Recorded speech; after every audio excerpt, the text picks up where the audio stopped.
أعوذ بالله من الشيطان الرجيم بسم الله الرحمن الرحيم فإذا قضيت الصلاة فانتشروا في الأرض وابتغوا من فضل الله صدق الله العظيم অর্থাৎ আল্লাহ তাআলা কালামে পাকে ইরশাদ করেন, যখন তোমরা সালাত আদায় করবে, সালাত আদায়ের পর তোমরা জমিনে ছড়িয়ে ছিটিয়ে পড়বে এবং আমার দেওয়া রিজিক তালাশ করবে।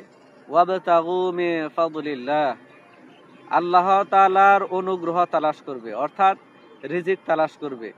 সুতরাং কেউ যদি বসে থাকে, কোনো কাজকর্ম না করে আর বলে যে আল্লাহ তাআলা তো রিজিক দিবেনই, কথা বলা চলবে না। সুতরাং বরং নিজের চেষ্টা করতে হবে, ইবাদত বন্দেগী করার পর নিজে টাকা উপার্জন করতে হবে, তাহলে আল্লাহ তাআলা সফলতা দান করবেন।